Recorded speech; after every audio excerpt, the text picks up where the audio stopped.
বিএনপির কিছু কিছু নেতাকর্মী মনে করতেছে আমি বিএনপির শত্রু হয়েছি। আমি বিএনপির পলিটিক্যাল অপোনেন্ট। আমি কখনো বিএনপি করি নাই। আমারে হাসিনার লোকজন বিএনপি কইতো, আর কইতো আমি তারেক রহমানের টাকা খাইয়া হাসিনার বিরুদ্ধে বলি। ভাগ্যের কি নির্মম পরিহাস, আজ বিএনপির লোকেরা বলে আমি জামাতের টাকা খাইয়া বিএনপির বিরুদ্ধে বলি। আপনাদের একটা সৎ পরামর্শ দিই ভাই, পলিটিক্যাল অপোনেন্টকে বুদ্ধিমত্তার সাথে ডিল করেন। রাজনীতি করতে আসছেন, আপনার অপোজিশন থাকবে, আমার লোকের তেদরামি করতে আসেন না ভাইজান। আমি অনেক দরদ নিয়ে ক্রিটিক করি আপনাদের দলে। এটা যদি সহ্য না হয়, আওয়ামী লীগকে যেভাবে ট্রিট করতাম সেভাবে যদি ট্রিট করতে বাধ্য হইতে হয়, তাতে আপনাদেরই ক্ষতি। আপনাদের যে ফাজলামি দেখি তাতে আমার কোনো ফেরা যাবে না, আপনার বাচ্চারা ক্ষমতাও নেই। যাই হোক, অনেকে বলে বিএনপির পিছে কেন লাগিছি, উত্তরটা আগে বলছি, আর একটু খুলে বলি। এটা রাজনৈতিক, দার্শনিক, ভূ রাজনৈতিক বিষয় আছে এটার সাথে। আসেন না এটা আমরা খুঁজে দিই। কয়টা প্রশ্ন করি, দেখি এই প্রশ্নগুলো আপনাদের মনে আসছে কিনা কখনো। বাংলাদেশে মুজিবকে কেন স্বৈরশাসক হয়ে উঠতে হয়েছিল? অত্যন্ত জনপ্রিয় নেতা ছিল কিন্তু মুজিব, তারপরেও স্বৈরশাসক হয়ে উঠতে হয়েছিল কেন? জিয়াকে কেন মরতে হইল? সামরিক ব্যাকগ্রাউন্ড থেকে আসা পরেও কেন জিয়াকে স্বৈরশাসক হইতে হয় নাই? কেন জিয়াকে মাইরা ক্ষমতায় এরশাদকে বসাইতে হয়েছিল? কেন এরশাদকে স্বৈরশাসক হইতে হয়েছে? কেন হাসিনাকে ফ্যাসিবাদ কায়েম করতে হয়? এই প্রশ্নগুলো পরিষ্কার উত্তর না পেলে আপনি কখনোই বুঝবেন না বাংলাদেশের সামনে বিপদগুলো কি কি। আপনি বুঝবেন না বিএনপি যায় না হোক আর না যায় না হোক, দেশকে কোন গাড্ডায় নিয়ে যাইতেছে, এবং কেন বিএনপির বিরোধিতা করাটা আপনার জন্য ফরজা কিফায়া। এইটা পরিষ্কারভাবে বোঝার জন্য আপনাদের বাংলাদেশ নিয়ে ইন্ডিয়ার কুকুরেনটা কেন সেটা বুঝতে হবে। তা না হলে রাজনীতির কোনো হিসাব আপনি মিলাইতে পারবেন না, আর বারবার আপনি এইরকম স্বৈরশাসন আর ফ্যাসিবাদের কবলে পড়বেন। আসেন আল্লাহর নামে শুরু করি। আপনি যদি ভারতকে প্রশ্ন করেন আজকের দিনে তার সবচেয়ে ঝুঁকিপূর্ণ সীমান্ত কোনটা, কে তার সবচেয়ে কৌশলগতভাবে গুরুত্বপূর্ণ প্রতিবেশী, পাকিস্তান কিন্তু না, উত্তরটা হইল বাংলাদেশ। বাংলাদেশ কেন ভারতের একটা জীবন্ত দুশ্চিন্তা, সেটা বুঝতে হলে আপনাকে দুইটা জিনিস একসাথে দেখতে হবে। প্রথমত, ভারতের কাছে বাংলাদেশের সবচেয়ে বড় সমস্যা হলো তার ধর্ম, ডেমোক্রেসি। বাংলাদেশ মুসলমান সংখ্যাগরিষ্ঠ দেশ, এটা তো জানা কথা, কিন্তু আশ্চর্যের ব্যাপার হইল ভারতের পূর্বাঞ্চল একসময় মুসলিম মেজরিটি ছিল। আসাম থেকে শুরু করে নাগাল্যান্ড পর্যন্ত পুরানো ক্যাবিনেট মিশন প্ল্যানে পূর্ব ভারত বরাবর মুসলিম সংখ্যাগরিষ্ঠ অঞ্চল হিসেবে বিবেচিত হয়েছে। ক্যাবিনেট মিশন প্ল্যান কি? আসেন এটা একটু খুঁজে দেখি। ক্যাবিনেট মিশন প্ল্যান হচ্ছে 1946 সালে ব্রিটিশ সরকার প্রস্তাবিত একটা সাংবিধানিক পরিকল্পনা, যা ভারত উপমহাদেশের রাজনৈতিক ভবিষ্যৎ নির্ধারণের জন্য গৃহীত। এই পরিকল্পনার মূল উদ্দেশ্য ছিল ভারতকে একটা ফেডারেল কাঠামোর অধীনে ঐক্যবদ্ধ রাখা, যেখানে প্রদেশগুলা ধর্মীয় সংখ্যাগরিষ্ঠতার ভিত্তিতে তিনটা গ্রুপে বিভক্ত করা হয়েছিল। গ্রুপে ছিল হিন্দু সংখ্যাগরিষ্ঠ প্রদেশগুলা, যেমন ধরেন মাদ্রাজ, বোম্বে, ইউনাইটেড প্রভিন্স, মানে বর্তমানে যেটা উত্তরপ্রদেশ, বিহার, সেন্ট্রাল প্রভিন্স ইত্যাদি।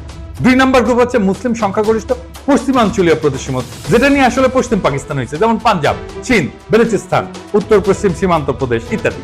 আর 3 নম্বর গ্রুপ হচ্ছে যেটা বাংলাদেশ হয়েছে আজকে, মুসলিম সংখ্যাগরিষ্ঠ পূর্বাঞ্চলীয় দেশ, যেমন বাংলা, আসাম। আসামের মধ্যে হাতছাড়া হয়ে গেছে। ম্যাপে যে সাদা সাদা অংশগুলো দেখতেছেন না, ওইগুলো বলা হইতেছে প্রিন্সলি স্টেট, মানে রাজা ছিল, এটা দেখায় দেন। সেই রাজ্যগুলোতে সবগুলো কিন্তু ইন্ডিয়া পরে খাইয়ে ফেলেছে।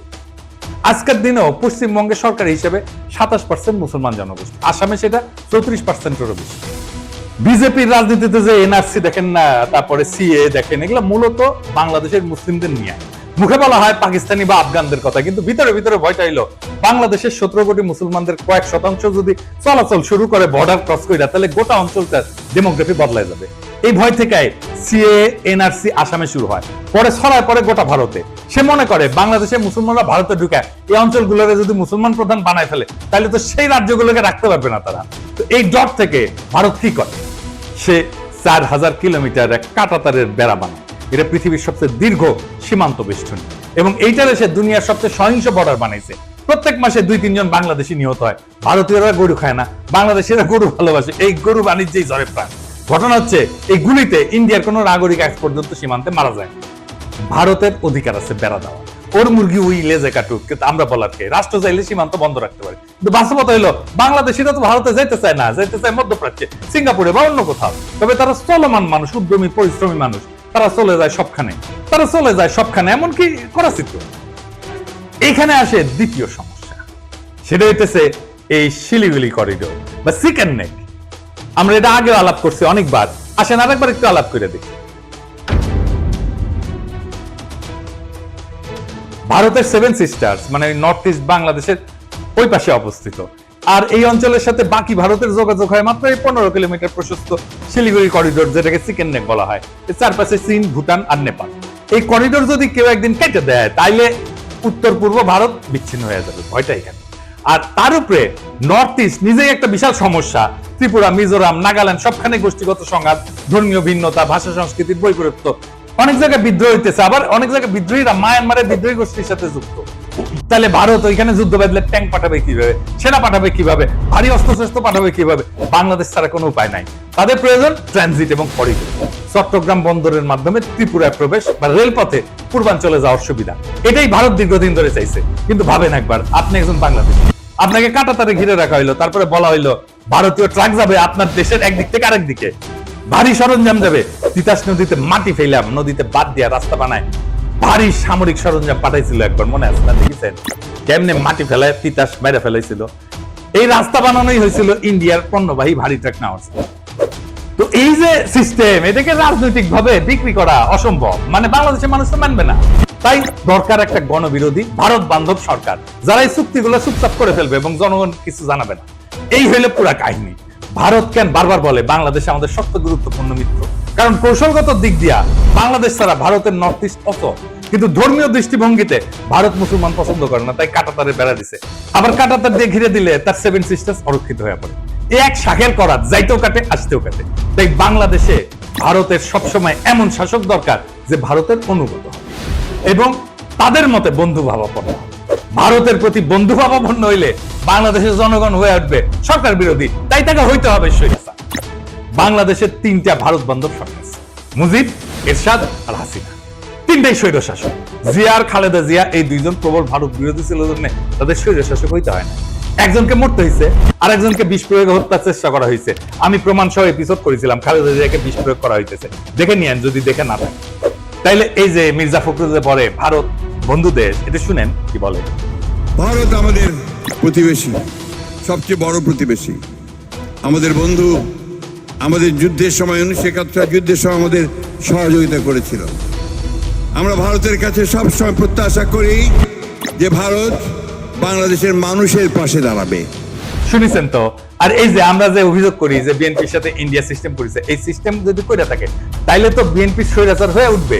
বাংলাদেশের স্বৈরাচার হয়ে ওঠার সব শাসক ধ্বংস হয়েছে। বিএনপির নেতা কর্মীদের বলতেছি, আপনারা কি চান বিএনপি ধ্বংস হয়ে যাক? আমরা রাতারাতি বিএনপির মতো একটা দল তৈরি করতে পারবো, তাইলে ক্ষতি কার হবে? বিএনপির হবে নাকি বাংলাদেশের হবে? আজকের এপিসোড দেখার পরেও যদি আমাদের বিএনপি শত্রু বলে মনে হয়, তাহলে কিছু বলার নাই। নিজের মারতে চাইলে কেউ তারা ঠেকাইতে পারবে। তাই যারা এখন ঘুমায় আছেন তারা জানা রাখেন, আপনার ঘুমের দাম ভারত থেকে বুঝে নিচ্ছে। আপনার ভূখণ্ড ব্যবহার করে, আপনার নদী হত্যা করে, আপনার ভবিষ্যৎ বন্ধক রেখা, আপনার গণতন্ত্রকে লাশ বানায়, তারা আগ্রাসনকে সৌহার্দ্য বলে চালাই দিচ্ছে। আর আপনি একটা দলকে বাঁচাতে গিয়ে পুরা জাতিকে খাদের দিকে ঠেলে দিচ্ছেন। বিএনপি যদি আবারও এই খেলা না বোঝে, যদি তার নেতৃত্ব আবারও ভারতের পায়ের দিকে মুখ করে বসে থাকে, তাহলে মনে রাখবেন স্বৈরতন্ত্র কারো আপন হয় না। আপনি ভারতকে বন্ধু পাবেন, ভুল করেন না। ভারত কোনো বন্ধুত্ব চায়, সে দাসত্ব চায়, করিডোর চায়, চুপচাপ মাথা নত করা সরকার চায়। আপনি যদি আজও সেই স্বপ্নে ভাসেন যে ভারত আপনার পাশে দাঁড়াবে, তাইলে আপনি ইতিহাস পড়েন নাই, রাজনীতি বোঝেন নাই, স্বাধীনতা মানে জানেন না। এখনো সময় আছে, সোজা হয়ে দাঁড়ান, আপোষের রাজনীতি ছুঁড়ে ফেলে দেন। যারা আপনার সমালোচনা করতেছে তাদের ভয় করেন না, বিবেকটা বরং আপনার জাগ্রত করেন। কারণ আজকের দিনে সত্য বলা মানে বিদ্রোহ করা, আর এই বিদ্রোহী যদি শেষ আশ্রয় হয়, তবে আমি গর্ব করে বলি ইনকিলাব